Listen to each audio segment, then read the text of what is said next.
ఒక్కసారి కొమ్మూరి గోల్డ్ కి కాల్ చేయండి. తాకట్లో ఉన్న మీ బంగారాన్ని విడిపించి మార్కెట్ ప్రైస్ కి వాళ్ళు కొనుక్కుని మిగతా డబ్బులు మీకు ఇచ్చేస్తారు. నమస్తే. ఈరోజు మనం తెలుగుదేశం పార్టీ జాతీయ నాయకులు, ఆ party fire brand Rishender Reddy గారితో ఉన్నాం. సార్ నమస్కారం. నమస్కారం. రిషేందర్ రెడ్డి గారు, తెలుగు రాష్ట్రాల మధ్య నీటి పంచాయతీ ఇప్పటిది కాదు, చానాళ్ళుగా కొనసాగుతూనే ఉంది. నిన్న ప్రపంచ తెలుగు మహాసభల్లో ముగింపు కార్యక్రమం సందర్భంగా ముఖ్యమంత్రి చంద్రబాబు నాయుడు గారు చాలా స్పష్టంగా చెప్పారు, రెండు తెలుగు రాష్ట్రాలు కూడా ఒక మంచి వాతావరణంలో నీటి సమస్యే లేకుండా మంచిగా గోదావరిలో నీళ్లుంటే హ్యాపీగా తెలంగాణలో వాడుకోవచ్చు. వాళ్ళు కాళేశ్వరం కట్టుకున్నారు, నాకేం ఇబ్బంది లేదు. ఇంత మంచిగా మాట్లాడారు. కానీ తెలంగాణలో పరిస్థితి చూస్తే అలా లేదు సార్. మొన్న కేసీఆర్ గారు ప్రెస్ మీట్ పెట్టి నీళ్లను ఆంధ్రప్రదేశ్కు తరలించేస్తూ ఉన్నారు. రేవంత్ రెడ్డి, చంద్రబాబు కుమ్మక్కైపోయి తెలంగాణకి ఇక్కడ ద్రోహం చేస్తూ ఉన్నారు, ఒక్కొక్కటి తోలు తీస్తా అని చెప్పి కేసీఆర్ మాట్లాడిన పరిస్థితుంది. కానీ ఈ ప్రస్తుతం జరుగుతున్నటువంటి ఈ నీటి రగడను ఎట్లా చూడాల్సిన అవసరం ఉంది? గౌరవ్ చంద్రబాబు నాయుడు గారు ఉమ్మడి ఆంధ్రప్రదేశ్ ముఖ్యమంత్రిగా ఉన్నప్పుడే గోదావరి జలాల మీద తెలంగాణ అభివృద్ధి కోసం, తెలంగాణ యొక్క ప్రాంత అభివృద్ధిలో చంద్రబాబు నాయుడు గారు కీలక పాత్ర పోషించారు. ఆనాడు మీరు ఇప్పుడు మాట్లాడుతూ ఉన్నారు, ఇది కేసీఆర్ గారు ఏదో మాట్లాడినారు, తోలు తీసేస్తామని చెప్పేసి. ఒక తాగుబోతు నాయకుడు మన నోట్లో నుంచి వచ్చే మాటలు అట్నే ఉంటాయి. ఎప్పుడు కూడా ఈ రాజకీయ ప్రయోజనాల కోసమే ప్రాంతాల మధ్యన, కులాల మధ్యన, వర్గాల మధ్యన చిచ్చు పెట్టుకునే కార్యక్రమం చేస్తూ ఉంటారు వీళ్ళందరూ కూడా. ఆనాడు మీరు చూసుకుంటే కనుక నట్టింపాడు కానివ్వండి, ఇవన్నీ కూడా మన ఇది చేవేల ప్రాజెక్టు కానీ, ఇవన్నీ కూడా చంద్రబాబు నాయుడు గారు ముఖ్యమంత్రిగా ఉన్నప్పుడు ఇవన్నీ ప్రారంభమయ్యి అవన్నీ చేసినారు. గోదావరి మిగులు జలాలు, ఇప్పుడు గోదావరి మీద మీరు ఎన్ని ప్రాజెక్టులు కట్టుకున్నా కూడా సాటి తెలుగు వాళ్ళకి, మనం భాషా ప్రయుక్త రాష్ట్రాలుగా విడిపోయినాము. కానీ మనం ఎప్పటికీ కూడా మన తెలుగు వారు ఎప్పుడు అన్నదమ్ములమే. ఏడా బాగుండాలా, ఆడా బాగుండాలా అనే టైపు కోరుకునే వ్యక్తి గౌరవ నారా చంద్రబాబు నాయుడు గారు. సామరస్యమైన విషయాల్ని మనం కూర్చొని మనం చేసుకోకుండా ఈరోజు మీ రాజకీయ ప్రయోజనాల కోసం ప్రజలను రెచ్చగొట్టేసి మీ యొక్క రాజకీయ పబ్బాన్ని గడుపుకుంటారు గత పాలకులు కానివ్వండి. గత పాలకులు ఎవరైతే కేసీఆర్ గారు ఉన్నారు, ఇక్కడ జగన్మోహన్ రెడ్డి కూడా, వీళ్ళిద్దరూ కూడా కేసీఆర్, జగన్మోహన్ రెడ్డి ప్రభుత్వం ఇద్దరు ఉన్నప్పుడు చేరే విధంగా కేసీఆర్ ఏమో ఆంధ్రాకి వస్తూ ఉంటాడు, నాటుకోడి పులుసు రాగి సంగడి వేసుకొని తింటా పోతా ఉంటాడు. మళ్ళీ ఆడకపోయేసి మా తెలంగాణ, నా తెలంగాణ, నా ముద్దు అని చెప్పేసి నేను మట్టి పురుగును కూడా ముద్దు పెట్టుకొని అక్కడ రాజకీయ ప్రయోజనాల కోసం మాట్లాడతారు. కానీ వీళ్ళెవ్వరూ కూడా రాజకీయ ప్రయోజనాల కోసం మాట్లాడతారు తప్ప ప్రజల కోసం ఏ రోజు కూడా ఆలోచన చేయరు. ఈ రోజు గౌరవ చంద్రబాబు నాయుడు గారు ఏమంటా ఉన్నారు, మీకు గోదావరి జలాల మీద మీరు ఎన్ని ప్రాజెక్టులు కట్టుకున్నా అక్కడ రైతాంగానికి సాగునీటి, తాగునీరికి ఎటువంటి లోటు రాకుండా మీరు ఎన్ని ప్రాజెక్టులు కట్టుకోండి. దానికి తెలుగువాడిగా ఈ ఒక సీనియర్ పొలిటీషియన్ గా నేను ప్రతి ఒక్కరిని నేను సపోర్ట్ చేస్తాను. తెలుగు రాష్ట్ర ప్రజలు ఇరువురు కూడా అభివృద్ధి పదంలో నడవాలి. ఏ రైతు కూడా కంటతడి పెట్టకూడదు. ప్రతి ఎకరానికి నీరు పోవాలి, సాగు గాని తాగునీటికి కూడా పోవాలని చెప్పి గౌరవ చంద్రబాబు నాయుడు మాట్లాడుతున్నారు. ఈ రోజు నేను చెప్పనివ్వండి, ఈ రోజు మేము మాట్లాడుతుంది ఏంటంటే, మేము నికర జలాలు మేము యూజ్ చేసుకుంటా ఉన్నాం. అంటే ఏదైతే సముద్రంలో కలిసిపోతుందో ఆ వాటర్ని మేము ఈరోజు మేము యూజ్ చేసుకొని మేము కరకట్లు కానివ్వండి, మేము బ్యారేజీలు కట్టుకుంటా ఉంటుంటే, ఎందుకు మీ రాజకీయ ప్రయోజనాల కోసం ఈరోజు ఒక తాగుబోతు నాయకుడు బయటకు వచ్చి ఈరోజు నువ్వు తోలు తీస్తానంటే 2018లో నీ తెలంగాణ ప్రజానికమే, నీ తెలంగాణ నీకు తోలు తీసి ఇంట్లో కూర్చోబెడతా ఉండదే. నువ్వు దాన్ని ఆలోచన చేయకుండా ఈరోజు నీ రాజకీయంగా నేను ఇంకా బతికే ఉండా, నా మాట ఇంకా చెప్తా ఉంటారు, నీళ్లు నిధులు నియామకాలు అని చెప్పి మాట్లాడుతూ ఉన్నావు. నీళ్లు ఎవరు తీసుకుపోయినా నీకు తెలిసిన కాంట్రాక్ట్లు తీసుకుపోయినావు, నియామకాలు నీ ఇంట్లో వాడికి వచ్చినాయి, నిధులు నీ కొంపలోకి వెళ్ళి కూర్చున్నాయి. కేసీఆర్, నువ్వు తోలు తీసే బదులు నీ తెలంగాణ ప్రజలు తోలు తీసారనే సంగతి మర్చిపోవద్దు. మీరు ఎప్పటికైనా సరే ప్రజల్లో చిచ్చు పెట్టకుండా ప్రజా ప్రయోజనాల కోసం మాట్లాడండి.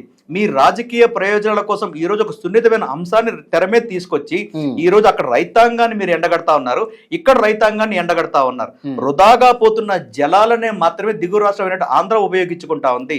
దాని మీద కూడా మీరు కృష్ణా జలాల మీద ఈ రోజు మీరు రాజకీయ పబ్బం గడుపుకుంటానంటే ప్రజలు హర్షించరు. ఈ రోజు ఒక ఇండియా పాకిస్తాన్ లా మాదిరి మీరు తయారు చేస్తారంటే ఇక్కడ ప్రజలు రెడీగా. మన రేవంత్ రెడ్డి గారు అసెంబ్లీలో చాలా క్లియర్ గా ఏం చెప్పారంటే, రాయలసీమ లిఫ్ట్ ఇరిగేషన్ ని నేను ఆపమని చెప్తే నా మీద గౌరవంతో చంద్రబాబు నాయుడు గారు ఆపారు అని చెప్పి చాలా స్పష్టంగా చెప్పారు. ఇప్పుడు దీన్నే వైసీపీ నాయకులు పట్టుకున్నారు. రాయలసీమ ద్రోహిగా చంద్రబాబు ఏ విధంగా మిగిలాడో సాక్షాత్తు ఆ పక్క రాష్ట్ర ముఖ్యమంత్రి చెప్పాడు కదా అని చెప్పి మాట్లాడుతాం. దీంట్లో మీకు ఖచ్చితంగా రాజకీయ ప్రయోజనాలు క్లియర్గా కనబడట్లేదా? ఈ రోజు అక్కడ ఈ తెలంగాణ ముఖ్యమంత్రి రేవంత్ రెడ్డి గారు ఏ విధంగా మాట్లాడినారు, కేవలం రాజకీయ ప్రయోజనాల కోసం మీరు మాట్లాడినారు. ఈ రోజు రాయలసీమని ఎండగట్టింది, రాయలసీమని ఎడారి చేసింది జగన్మోహన్ రెడ్డి చేసినాడు. మీ యొక్క ప్రభుత్వంలోనే కదా మీకు 300 TMC మీకు చాలని చెప్పి కేంద్రానికి లేఖ రాసింది ఎవరు? 2019, 2024 వరకు చంద్రబాబు నాయుడు గారు ముఖ్యమంత్రిగా ఉన్నారా? లేకపోతే ఈ అజ్ఞానమైన వ్యక్తి, కనీసం అంటే రాజకీయ అనుభవం లేని వ్యక్తి జగన్మోహన్ రెడ్డి ఉన్నాడా? కాబట్టి ఏదైతే రాయలసీమని ఎడారి చేసి రాయలసీమకి ఎటువంటి నీళ్లు ఇవ్వకుండా ఆపిన ఘనత ఎవరికైనా ఉందని జగన్మోహన్ రెడ్డికి. ఈ రోజు రాయలసీమ ప్రాంత వాసిగా మా రాయలసీమ జిల్లాలో నాలుగు జిల్లాలు ఉంటాయి. అనంతపురం కానివ్వండి, కర్నూలు కానివ్వండి, కడప కానివ్వండి, చిత్తూరు కానివ్వండి, గడిచిన 4 జిల్లాల్లో కానివ్వండి, 5 జిల్లా అంటే ఒకప్పుడు 5 జిల్లాలు ఉండే నెల్లూరు ఉండేది, ఇప్పుడు కోస్తాంధ్రకి వెళ్ళినట్టు. సో ఈ 5 జిల్లాలకు కూడా సస్యశ్యామనం చేసింది తెలుగు గంగ ద్వారా కానివ్వండి, అట్లాగే మన పట్టిసీమ ద్వారా కానివ్వండి, గండిపేట ద్వారా కానివ్వండి, నికర జలాలను గోదావరి నుంచి కృష్ణా జలాలను తీసుకొచ్చిన మళ్లించిన నదుల అనుసంధానం చేసిన ఘనత గౌరవ నారా చంద్రబాబు నాయుడు గారికి దక్కింది. ఈ రోజు రేవంత్ రెడ్డి ఒక రాజకీయ ప్రయోజనాల కోసం మీరు మాట్లాడుకుంటారు, ఒక సున్నిత అంశాన్ని మీరు రాజకీయ ప్రయోజనాల కోసం ఉపయోగించద్దని మీ మీడియా ద్వారా వాళ్ళకి తెలియజేస్తా ఉన్నాం. ఏ సమస్య ఒక నీటి సమస్య అనేది ఈ రోజు మన ఇరువురు రాష్ట్రాలు కూర్చొని సామరస్యంగా మాట్లాడుకోవాల్సిన అవసరం ఉంది. ఇరు తెలుగు రాష్ట్ర ప్రజలు అభివృద్ధి పదంలో నడవాల్సిన అవసరం ఉంది. ఈ రోజు ఒక మంచి ప్రజాప్రభుత్వం వచ్చింది. ఇరువురు మంత్రులు కానివ్వండి, ఇరువురు ముఖ్యమంత్రులు గారు కూర్చొని ఈ నీటి సమస్యను మనమే పరిష్కరించుకోవాలని చెప్పి గౌరవ సుప్రీంకోర్టు న్యాయస్థానం తెలియజేసింది, కేంద్రం కూడా తెలియజేసింది.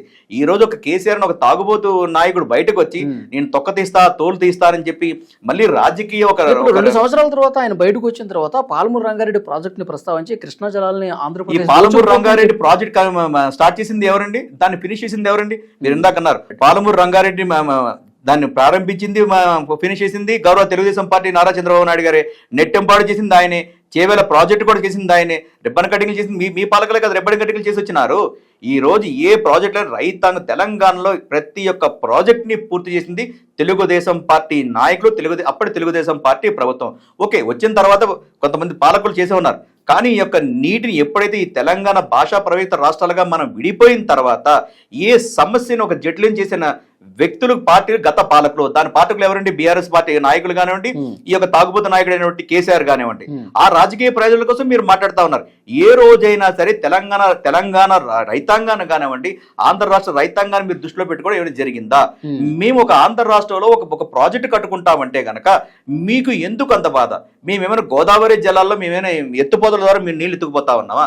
గోదావరి నుండి నికర జలాలు మేము మేము కట్టుకుంటాం, నికర జలాలు మేము నిల్వ చేసుకుంటామని చెప్తా ఉన్నాం. ఎక్కడో సముద్ర పాలు అవ్వాల్సిన నీళ్ళని మేము ప్రాజెక్టులు కట్టుకొని నీళ్లు నిల్వించుకుంటే గనక మీకు ఇబ్బంది ఏంటన్నా? ఆ యొక్క సమస్యని పరిష్కరించుకున్నామంటే ఈ యొక్క రాజకీయ ప్రయోజనాల కోసం, ఆ యొక్క ఎలక్షన్ల కోసం వీళ్ళందరూ కేసీఆర్ గారు ఎందుకు బయటకు వచ్చినప్పుడల్లా ఆంధ్రప్రదేశ్ తెలంగాణ ఈ నీళ్ళు రాజకీయం అది కదండి. ఎప్పుడు కూడా నాది ఆంధ్ర, నీ తెలంగాణ, నాది తెలంగాణ, నీ ఆంధ్ర అనే రాజకీయంగా చేసుకొని మీ పబ్బం గడుపుకోవాలి కదా. మీకు అంతకుమించి ఏముంది? ఈనాటికి కూడా మీరు 10 సంవత్సరాల అధికారంలో ఉండి ఈ అభివృద్ధి పనిచేసినాము, మేము ఇన్ని పరిశ్రమలు తీసుకొచ్చినాము, ఇంతమందికి ఉద్యోగాలు ఇచ్చినాము, ఇంతమంది రైతాంగానికి మేము ఇచ్చినాము, 1 కోటి ఎకరాల రత్నాల సీవ తెలంగాణ అని చెప్పి మీరు మాట్లాడుకునే వ్యక్తులు ఈ రోజు మీ సొంత బిడ్డని ఈ రోజు ఆ శాసన మండలిలో మీరు మాట్లాడుతుంటే దానికి తండ్రిగా కానీ మాజీ ముఖ్యమంత్రిగా మీరు సమాధానం చెప్పలేకపోతా ఉన్నారే. వాటికి సమాధానం చెప్పకుండా ఈ రోజు ఆంధ్ర మీద పడి ఏడుస్తూ ఆంధ్ర వాళ్ళ రైతాంగం బాగుపడిపోతా ఉంది, ఆంధ్రప్రదేశ్ అభివృద్ధి చెందుతా ఉందని చెప్పి మళ్ళీ మీ యొక్క పూర్వ స్నేహితుడిని మళ్ళీ మీ ఇద్దరు కలిసి అక్కడ అతను ఇక్కడ మీరు దోచుకోవడానికి అలీబాబా 40 దొంగలు మీ ఇద్దరు దొంగల్లాగా ఇటు తెలంగాణ మీరు దోచుకున్నాడు, అటు రాయలసీమ ఆంధ్రలో అతను దోచుకొని ఇద్దరు మళ్ళీ కలయిక ఇద్దరు మళ్ళీ ములాఖాత్ అయ్యన్నారు కదా. మీరు ఎక్కడెక్కడ ములాఖాత్ అయ్యారో, మీ ఇరువురు ఎక్కడ కలిసినారో ఆ స్థలాలు కూడా చెప్పమంటే మేము కూడా చెప్తాము. కాబట్టి ఈ యొక్క ఇరువురి యొక్క మళ్ళీ బంధాన్ని అవ్వాలనే ఉద్దేశంతోనే ఆ యొక్క ఏదైతే సమస్య ఉందో ఆ సమస్యను మళ్ళీ జటిలం చేసి చూపించగలగాల. ఆ యొక్క ఏదైనా జట్లు చూపించాలంటే ఈ యొక్క నీటి సమస్య మాత్రమే ఉంది. ఇక్కడ తెలంగాణ ప్రతి రైతాంగాన్ని అడగండి, రైతు అనేవాడు సాటి రైతు బాగుండాలనే కోరుకుంటాడు తప్పించి సాటి రైతు చెడిపోవాలని ఎవరు కోరుకోరు కదా. తెలంగాణ రైతాంగం ప్రతిదీ కోరుకుంటుంది అదే. ఇక్కడ సస్యశ్యామలం ప్రతి సస్యశ్యామలం అవ్వాలి. ఆనాడు మీరు కాళేశ్వరం కట్టుకుంటున్నప్పుడు ఆంధ్రప్రదేశ్ ప్రభుత్వం ఏనాడైనా సరే అబ్జెక్షన్ చేసిందా? మరి ఆ రోజు మీ కేంద్ర ప్రభుత్వంలో మేము బలంగానే ఉన్నాం కదా, మరి మీ ప్రాజెక్టులు ఆపాలంటే ఎంతసేపు? కానీ గౌరవ నారా చంద్రబాబు నాయుడు ఎప్పుడూ కూడా తెలుగు రాష్ట్రాల ప్రజలు ఎప్పుడూ కూడా సుభిక్షంగా ఉండాలి, సంతోషంగా ఉండాలి, అభివృద్ధి పదవులు నడవాలని ఆలోచన చేసే విజనరీ గల నాయకుడు. మీరేంటి? మీరు ప్రెజనరీ గలరు. ఇక్కడేమో తెలంగాణలో మీరు కలెక్షన్ నాయకుడు, అక్కడేమో ప్రజల నాయకుడు. కలెక్షన్ నాయకుడు, ప్రెజనరీ నాయకుడు కలిస్తే ఏం జరుగుతుంది చూసాం కదా. గడిచిన మీ 10 సంవత్సరాల పాలనలో, గడిచిన ఈ యొక్క దుర్మార్గుడి యొక్క 5 సంవత్సరాల పాలనలో ఆంధ్ర రాష్ట్రం ఎట్టా పోయింది, మీ 10 సంవత్సరాల్లో తెలంగాణ ఎట్టా పోయిందో కూడా మీకు తెలుసు. తెలంగాణని మీరే తీసుకొచ్చినారని చెప్పినారు ఆనాడు. తెలంగాణకు మూల కారణం కానివ్వండి, అన్ని పార్టీలు కానివ్వండి, ఎంతో మంది అభాగ్యులు, అనాథులు, అంటే ఒక 1400 మంది అమరులైన వాళ్ళ యొక్క ప్రాణాలను త్యాగం చేసిన వచ్చిన తెలంగాణని మీ భుజం మీద వేసుకొని మీ యొక్క సుప్రయోజనాల కోసం, నీళ్లు నియామకాలు నిధులు అని చెప్పి మీరు మాట్లాడినారే, ఆ నీళ్లు చెప్పినాను కదా, నీళ్లు మీ సొంత కాంట్రాక్టుల జోబులోకి పోయినాయి, నిధులు మీ ఇంట్లోకి పోయినాయి, నియామకాలు మీ ఇంట్లోకి వచ్చినాయి. కానీ ఏ రోజైనా సరే దానికోసం మీరు మాట్లాడినారా? ఎప్పుడైనా వస్తున్నప్పుడల్లా మళ్ళీ తెలంగాణ మరి ఎత్తుదా ఉంటాడు. నేను 10 సంవత్సరాలు ఏ అభివృద్ధి చేశాననే సంగతి మాట్లాడరు. మళ్ళీ జనాల్లో ఒక చిచ్చు రేపాలా, ప్రాంతాల్లో మళ్ళీ చిచ్చు రేపితేనే మళ్ళీ నాకు రాజకీయ ప్రయోజనాలు ఉంటాయి, నాకు పబ్బం గడుస్తుందని ఒక స్ట్రాటజీతో కేసీఆర్ పోతా ఉంటాడు. ఈ యొక్క దాంతోనే నా పూర్వమైన స్నేహితుడు కూడా బయటకు తీసుకురావాలని చెప్పి మళ్ళీ చంద్రబాబు నాయుడు గారి యొక్క అభివృద్ధి మీద కానివ్వండి, చంద్రబాబు నాయుడు గారు చేసే పనుల మీద కానివ్వండి, చంద్రబాబు నాయుడు గారు చేస్తున్న విధానాలతో వీళ్ళు అసూయ చెంది మళ్ళీ ఆయన విమర్శించడం జరుగుతూ ఉంది. కాబట్టి ఈ దుర్మార్గమైన దుష్ట రాజకీయ ప్రయోజనాన్ని ప్రజలు ఖచ్చితంగా తెలంగాణలో కానివ్వండి, ఆంధ్రలో కానీ చూస్తూ ఉంటారు. గౌరవ ముఖ్యమంత్రి నారా చంద్రబాబు నాయుడు గారి యొక్క సంకల్పం ఒకటే, తెలుగు రాష్ట్రాలు ఇరు రాష్ట్రాల్లో కూడా అభివృద్ధి చెందాలి, రైతాంగం ఎవరు కూడా బాధపడకూడదు. అక్కడ గోదావరిలో ఏదైతే జలాలు ఉన్నాయో ఇక్కడ పూర్తిగా మీరు ఏ ప్రాజెక్టులు కట్టుకున్నా పూర్తిగా ఆంధ్ర రాష్ట్రం సపోర్ట్ చేస్తూ ఉంది. అట్లాగే ఏదైతే సముద్రంలో జరుగుతున్న నికర జలాలు ఏదైతే ఉన్నాయో ఆ నికర జలాలు మేము మిగిల్చుకోవడానికి మేము ప్రాజెక్టులు కట్టుకుంటాం. కాబట్టి మీకు ఇరువురు కూడా ఒకరికొకరు సహాయం చేసుకుంటే 2 రాష్ట్రాలు అభివృద్ధి పడతాయి, పారిశ్రామికంగా అభివృద్ధి చెందుతూ ఉంటాయి. అంటే కంపెనీల పరంగా అభివృద్ధి చెందాలి, ఉద్యోగ ఉపాధి అవకాశాలు ప్రతి ఒక్క వ్యక్తికి, తెలుగు వాడికి రావాలన్నదే గౌరవ నారా చంద్రబాబు నాయుడు సంకల్పం. ఆ విధంగానే మేము పోతాం. ఈ యొక్క సున్నితమైన అంశాన్ని జట్లం చేయకుండా ఇటు తెలంగాణ ప్రభుత్వం కానివ్వండి, ఇటు ఆంధ్ర రాష్ట్ర ప్రభుత్వం కానివ్వండి, త్వరలోనే దీని మీద చర్చించుకొని ఒక సామరస్యంగానే ముందుకెళ్ళి 2 రాష్ట్ర రైతాంగాలు అభివృద్ధి పడే విధంగానే ఇరు ప్రభుత్వాలు ముందుకు పోతాయని ఆశ ఉందనేది మీ ద్వారా మేము తెలియజేస్తా ఉంటాం. చూద్దాం సార్ నెక్స్ట్ పరిణామాలు ఎట్లా ఉంటాయి, దాని తర్వాత మళ్ళీ మనం మాట్లాడదాం. Thank you very much.